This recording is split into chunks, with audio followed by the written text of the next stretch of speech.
Welcome back to the channel, everybody. I hope you guys are having a good day today.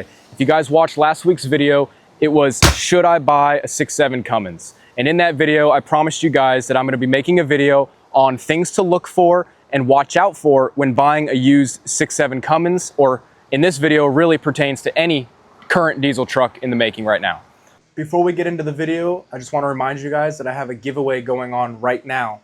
So all you have to do is I'll link the video above. Just go check out that video and you can be entered for a chance to win a pretty cool gift. So go check that out. Let's dive in.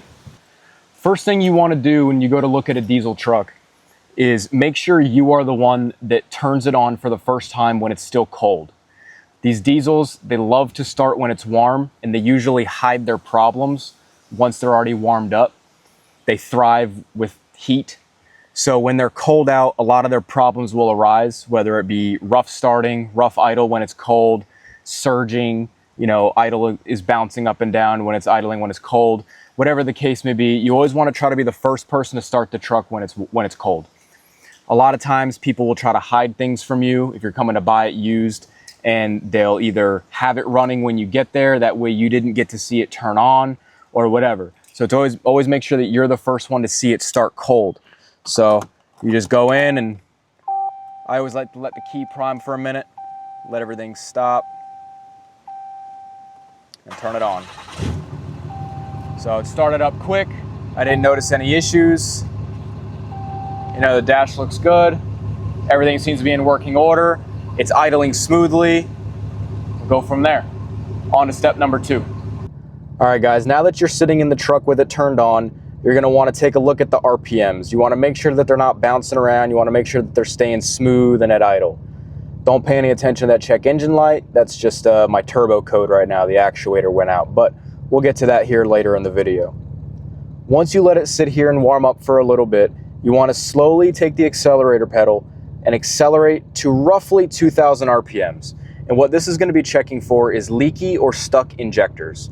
So you want to idle it up to about 2,000 RPM, and once you hit that 2,000 RPM mark, you want to just let off the throttle as quick as possible, and you want to make sure that the RPM needle drops smoothly. So we'll go ahead and show you that now.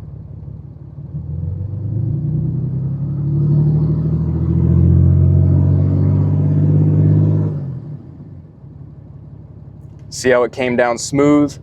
That means that the injectors are closing and cutting the fuel when they need to be. What you don't want to see is this.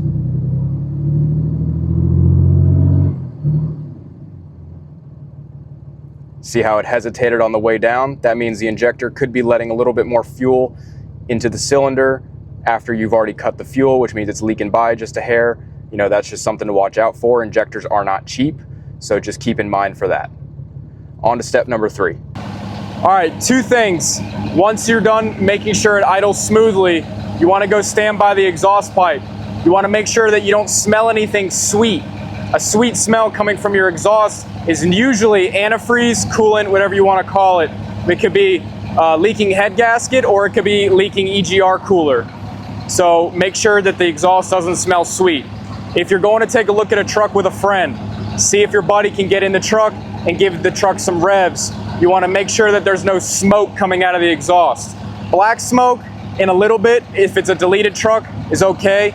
But if it's an intact truck, you might not see any smoke at all. But if it's a deleted truck like this one, you might see blue, you might see white. White is usually, head gasket, and something like that. Blue smoke is oil.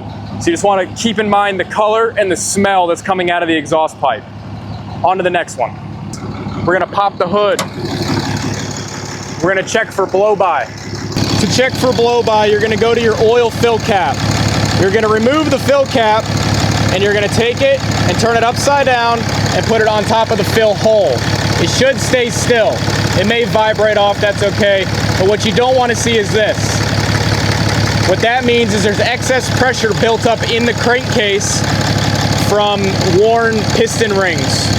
And some people just like to let it sit here. As you can see, it's not moving, so this engine has no blow-by. Now, mind you, every engine will have a tiny, tiny, tiny bit of blow-by. That's normal, but you should not see a dramatic bounce up and down. That is something you don't want. Now, on these trucks specifically, if you do have a little bit of blow-by, Sometimes it could be a clogged crankcase vent filter, which is underneath this housing right here. Sometimes if that hasn't been changed a while, it'll get gunked up with oil, but for the most part, they're usually pretty good with it, so you just want to keep an eye out for that.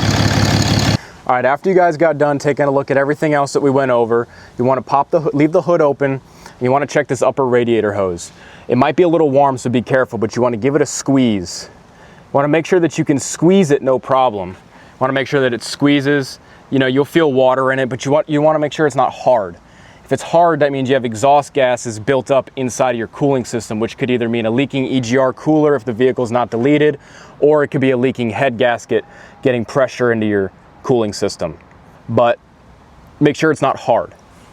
After you've gone ahead and checked your upper radiator hose, you want to come over to your coolant reservoir. You want to take a look inside and make sure that there's no oil in it, and you want to make sure that the coolant isn't discolored in any way. You want to make sure that if it's a red coolant, it's all red. If it's an orange coolant, it's orange. If it's green, purple, whatever. You want to make sure that it's not dark. It doesn't look like chocolate milk. You don't want to have any oil in here. That could be a whole mess of problems. You don't want to have to deal with that. After you've checked the coolant reservoir, you want to come over to your dipstick for your engine oil. You want to pull the dipstick out, take a white, clean paper towel, take a look at the color of it, smell it.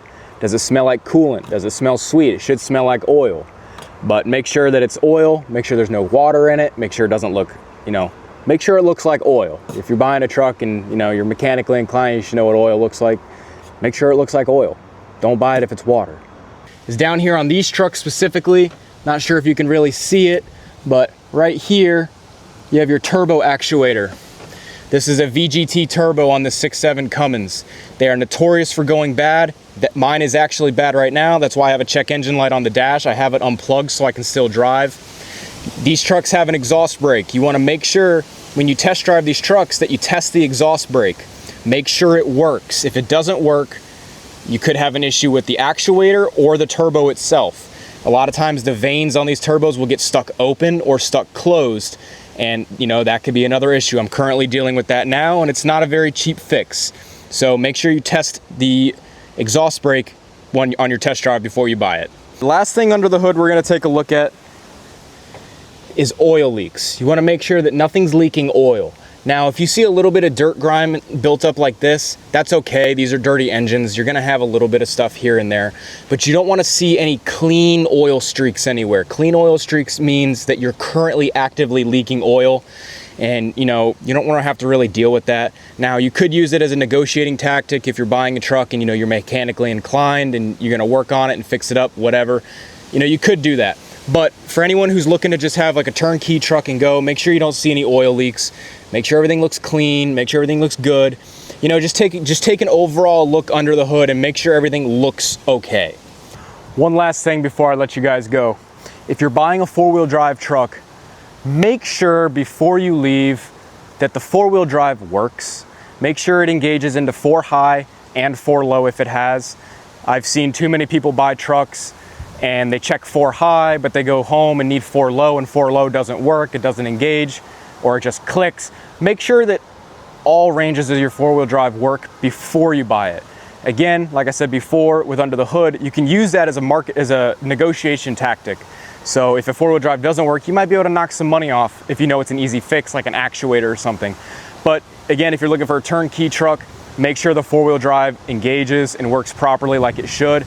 And even though it says it's engaged, go drive around and turn sharp and feel it hop. That way you know that front end's engaged. So just check that out before you buy it. I wish you guys luck in your truck buying journey. Make sure you don't get screwed. Go over my list, make sure everything checks out. And if it feels sketchy, don't buy it. If you feel like the guy's hiding something from you, but you really like the truck and you're really excited for a new one, walk away. Don't be afraid to walk away from a nice truck. It may not be that nice. That's all I got for you guys today. If you guys want to see more diesel content and other stuff that I do, please subscribe to my channel. I'm trying to get to 1,000 subscribers by the end of 2025. But I appreciate you guys sticking to the end of the video. And again, I wish you guys luck. Have a good one.